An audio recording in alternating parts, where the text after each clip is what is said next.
Look at the screen in front of you. Listen to the sound of my voice. Now, look away from the screen for just 1 second. Look around the room you are sitting in right now. A half-empty cup of coffee, a pair of shoes near the door, a jacket thrown over a chair. These are normal things. Everyday things. But if you are watching this video, your world probably does not feel normal right now. There is a heaviness. You feel it in your shoulders. You feel it in your chest. It is a quiet, heavy weight.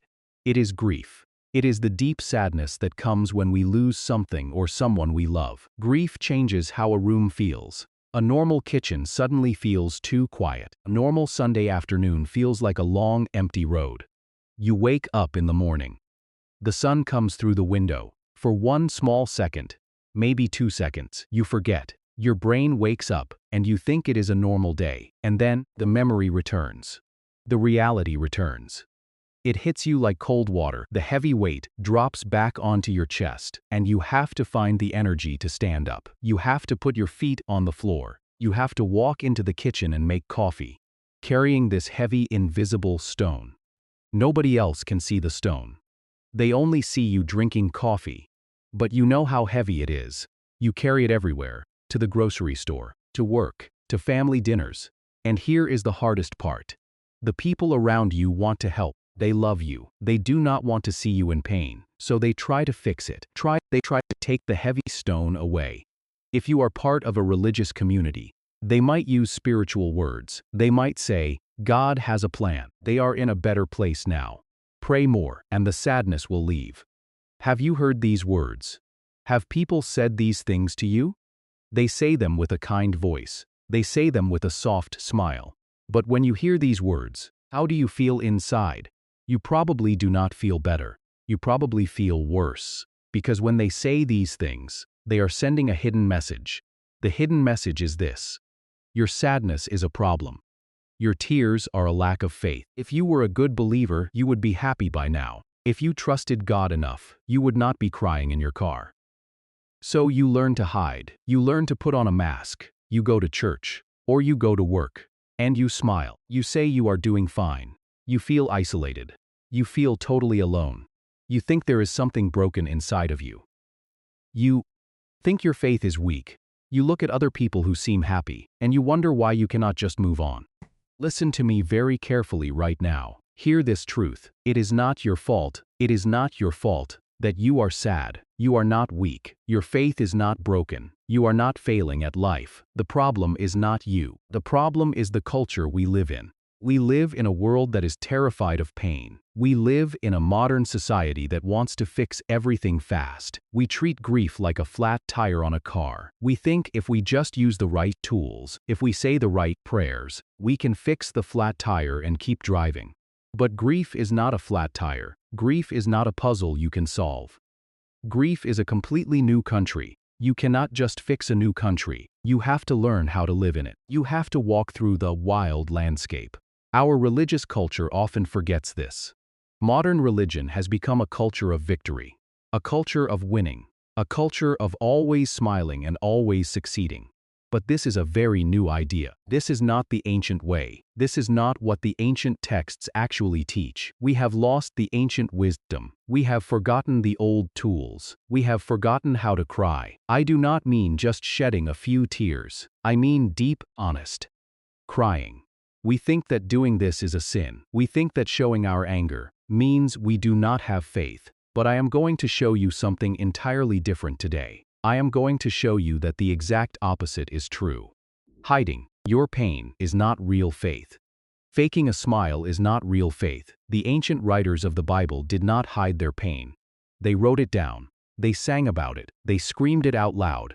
And they did it in the most holy places. They understood something that we have forgotten. They understood that pain is not the opposite of faith. Pain is the soil where real faith grows. Pain is the dirt. And you cannot grow a tree without dirt. Today, we are going to dig into that dirt. We are going to look at the ancient language of sorrow. You have just been told to keep quiet for too long. Today, you get permission to speak again. You get permission to feel again.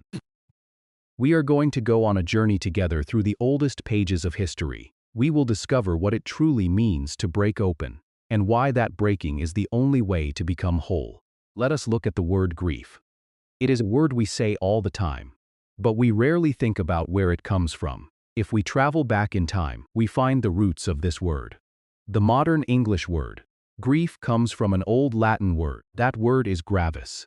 Gravis means heavy. It means a great physical weight. It means something that presses down on you so hard that you cannot stand up straight.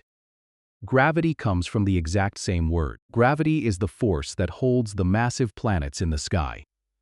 The ancient people who created our language did not think grief was a sickness. They did not think it was a disease you catch like a cold or a fever. They did not think it was a broken part of your brain that needed to be fixed by medicine. They understood it simply as a massive weight. It is gravity. You do not cure gravity. You do not fix gravity. You learn to build your physical muscles so you can carry the heavy weight. You learn to walk differently under the invisible pressure. This changes everything about how we view our sadness. When someone tells you to get over your grief, they are telling you to turn off gravity. But you cannot turn off gravity. It is a fundamental law of the universe. When you lose someone you love, a giant weight is placed on your shoulders. Of course you are moving slowly right now. Of course you are tired when you wake up. Your soul is carrying a mountain. Your mind is lifting heavy stones all day long. Now let us look at another word. A word people use when they try to help you. Comfort. When we hear the word comfort today, what do we think of? We think of soft things. A soft blanket on a cold night. A warm cup of sweet tea. A comfortable plush chair. We think comfort means making things easy. We think it means making the sharp edges of life smooth and safe. So when people try to comfort you, they try to soften your pain. They try to distract you from the darkness. They offer sweet words to make the bad feelings go away quickly. But the ancient roots of the word comfort tell a completely different story. The word comes from two old Latin words, com, which means with or together, and fortis, which means strong. Fortis is where we get the word fortress, a strong stone castle built for battle. So, the original ancient meaning of comfort is not to make things soft at all. The original meaning is to be strong together. To comfort someone means to stand next to them in the dark and give them your strength. It means to hold up a heavy shield beside them when the dangerous arrows of life are falling. Real comfort is not a soft pillow. It is a shared shield.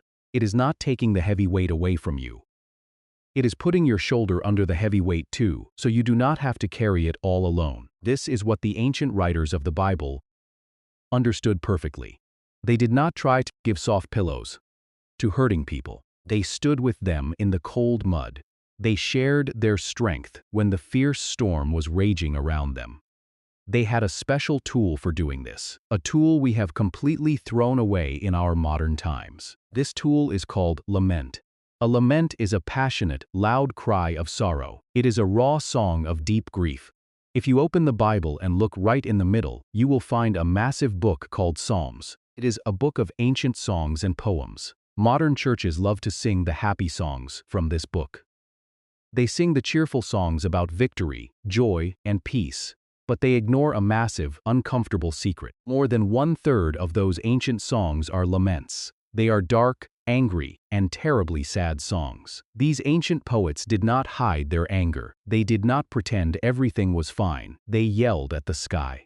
They asked why the bad guys were winning. They asked why they felt so isolated and completely alone. They complained loudly that God was sleeping and not paying attention to their deep pain. And here is the most shocking part of it all. The religious leaders did not delete these angry, dark songs. They kept them. They kept them right in the middle of their most holy book for thousands of years.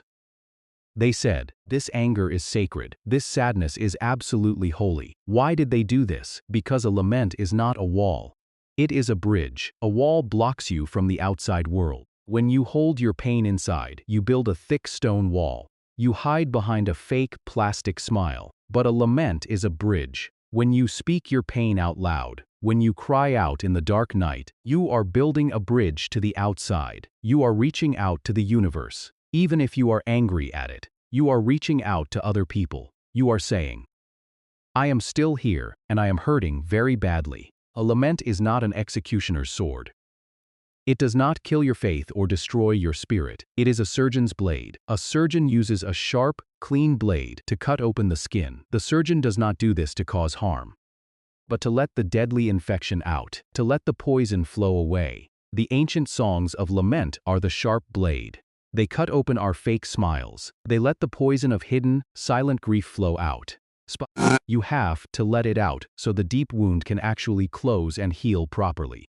When you ignore the heavy weight, it does not disappear.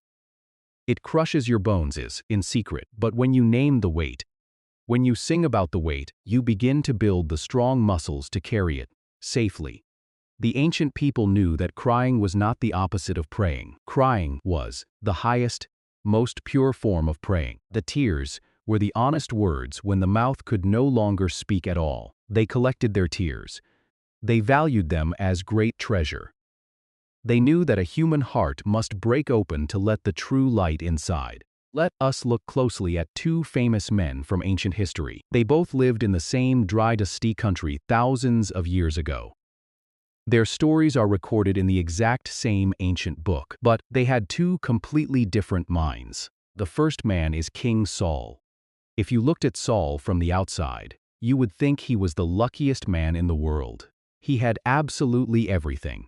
He was a rich man, from a wealthy family. The ancient texts say he was a full head, taller than anyone else in the country. He was handsome. He was strong. The people loved him. They put a golden crown on his head. They gave him massive armies and great palaces. He had every advantage a human being could possibly have in this life. But then, the darkness came. A heavy weight fell on Saul. He made bad choices, and he started to lose his power. Deep anxiety and terrible grief entered his mind. He lost the favor of his older mentors. He felt completely alone in his massive palace. But Saul did not know what to do with his pain. He had the wrong mindset.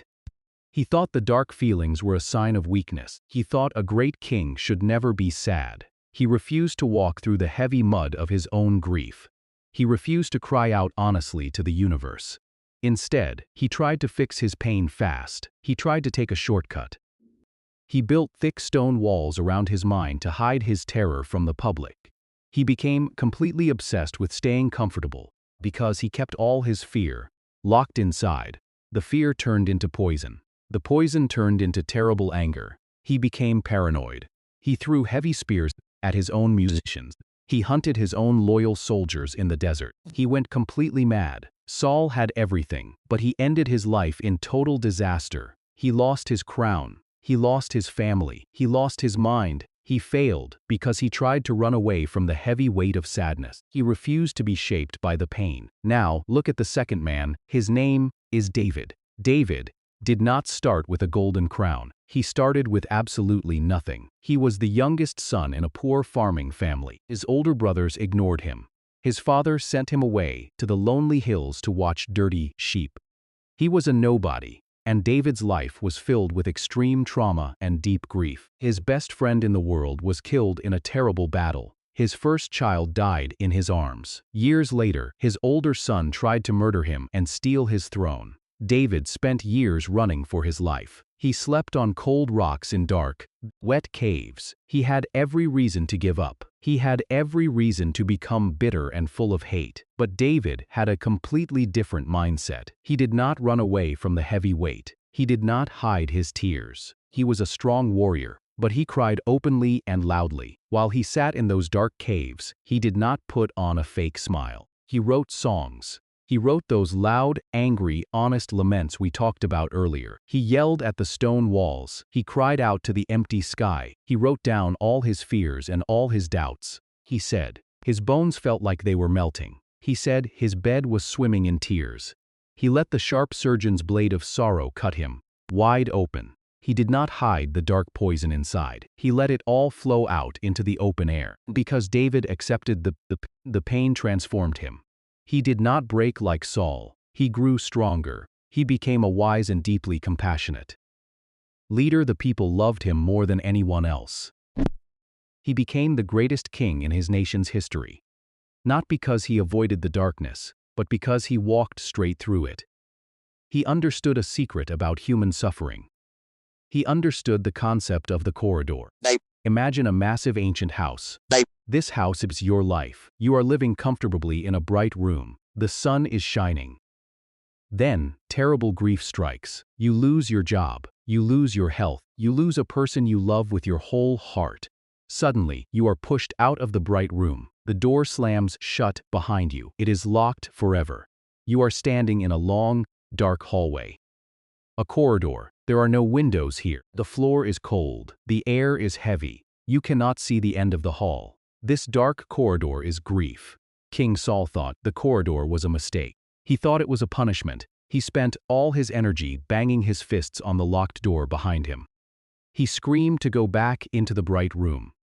He fought the darkness until he went crazy and died right there in the hallway. He never moved forward. He let the dark space crush his spirit. But King David knew the ancient truth. The corridor is not a punishment. The corridor is a necessary transition. It is the sacred hallway of transformation. You cannot go back to the old room. That room is gone forever. You are a different person now. The heavy weight has changed the shape of your soul. The only way out is forward. You have to walk down the dark hallway. You have to feel the cold walls with your bare hands. You have to cry out in the empty space. You walk slowly. One step today. One step tomorrow. The corridor is where you build the strong muscles. It is where you learn how to carry the heavy stone. And if you keep walking, if you keep breathing, you will eventually find a new door at the very end of the hall. It will open into a new room. It will not look like the old room. It will have different light, but it will be larger. It will be deeper. You will be wiser, softer, and more alive. But you cannot skip the corridor. You must walk straight through it. Let us leave the ancient kings behind for a moment. Let us come back to your house. Let us talk about right now. It is probably very late or very early. Let us imagine it is 2 o'clock in the morning. The house is dark. The street is quiet. Everyone else is sleeping. But your eyes are open. You are wide awake. You walk out to the kitchen in the dark. You stand by the counter. The refrigerator is making a soft humming noise. The clock glows with cold green numbers. It is 2 o'clock. And you are incredibly tired. You are not just physically tired from a long day.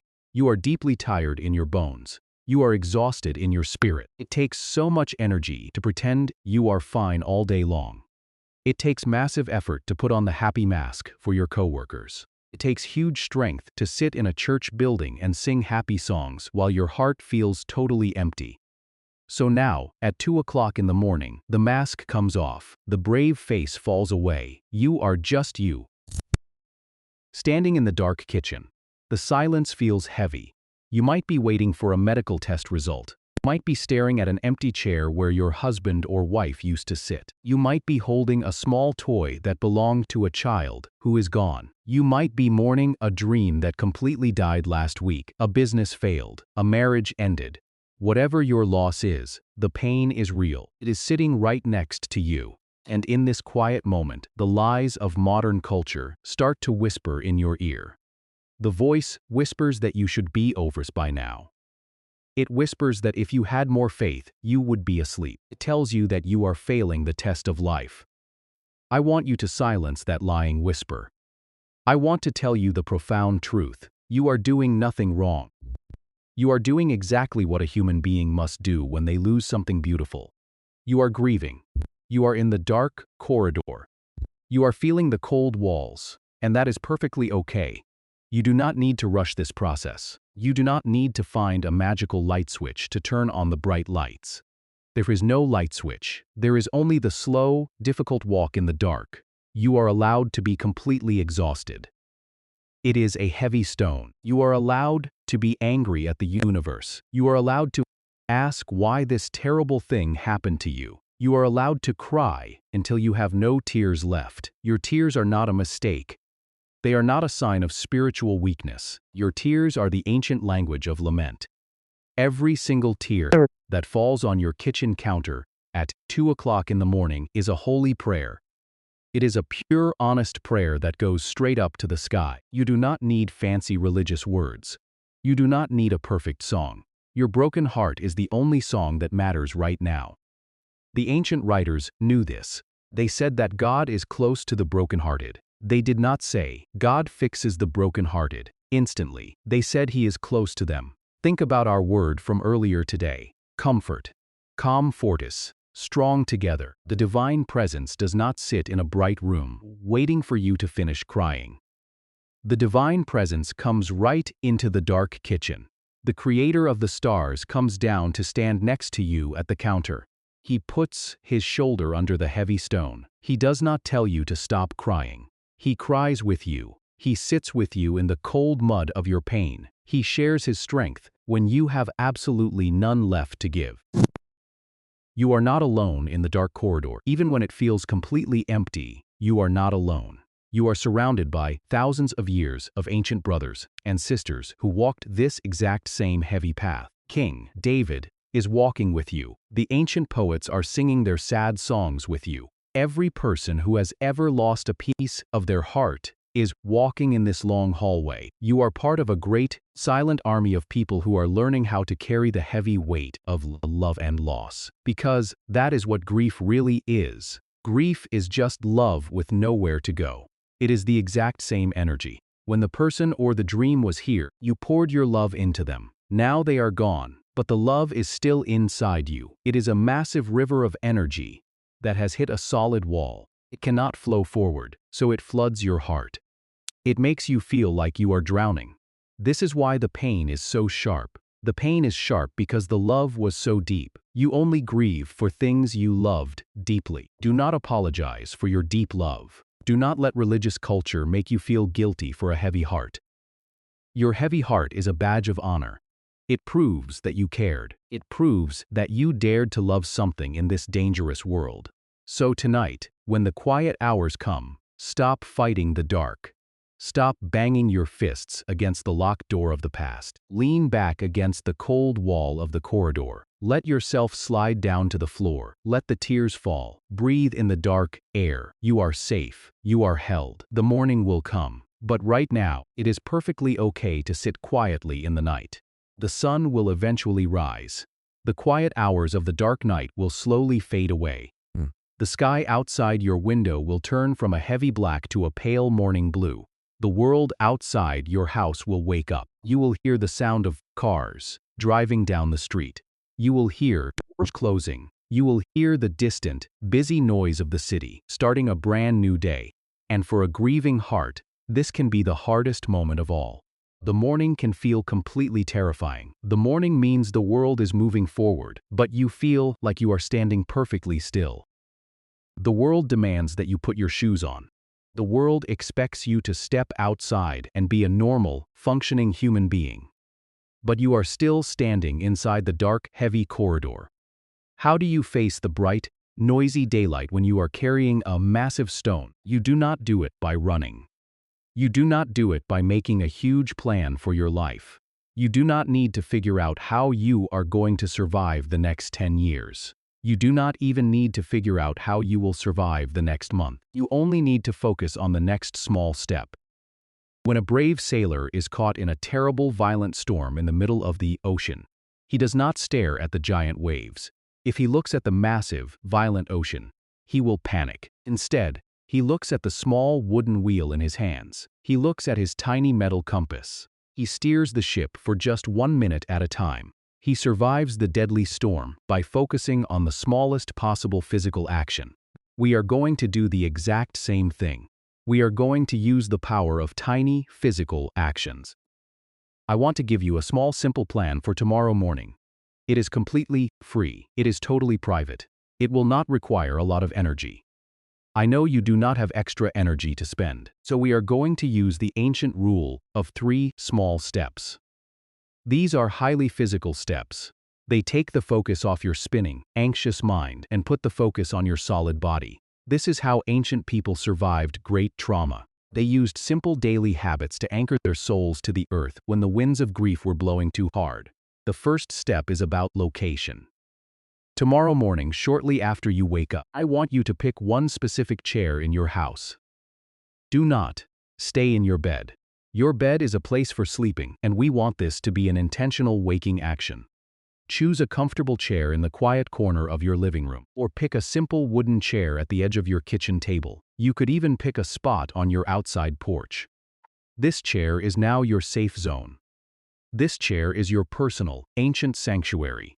You do not need to travel to a huge stone building with beautiful windows. You do not need a public holy place. You are claiming one tiny piece of your own house as a safe space for your heavy heart. The second step is about time. You do not need to sit in this chair for an hour. An hour is much too long. You do not even need to sit there for 20 minutes. You only need to pick exactly 5 minutes, just 5 minutes. Use the digital timer on your oven if you need to. But for these 5 minutes, you must put all modern distractions away. Leave your phone in another room. Do not turn on the morning news. Do not play any background music. Just sit in the pure silence. Feel the solid wood of the chair supporting your back. Feel the firm ground beneath your shoes. For these 5 minutes, you are allowing yourself to stop pretending. You are letting the heavy stone rest on the floor beside you. You are just breathing air in and out. The third step is about the spoken word. While you are sitting in the chair, during those 5 silent minutes, I want you to speak one single sentence out loud. You do not need to pray a complicated religious prayer. You do not need to use fancy, holy language. You just need to speak one honest, raw sentence into the quiet room. You can say, I am hurting terribly today, and I do not know what to do. You can say, I am so tired of carrying this weight. Or you can use an ancient phrase and say, Maker of the stars, please come near my broken heart. You must speak it out loud. Your ears need to hear your own physical voice naming the pain. This is your personal lament. It is the sharp, clean blade letting the pressure out. These 3 tiny steps will not magically erase your deep grief. They will not instantly transport you out of the dark hallway. But they will give you a solid floor to stand on. They will light one small candle in the darkness. You will slowly build the strong muscles to carry the weight. And if this message brought you any comfort in the dark today, I ask you to please like this video and share it. Think of one specific person in your life who is also carrying a hidden heavy stone.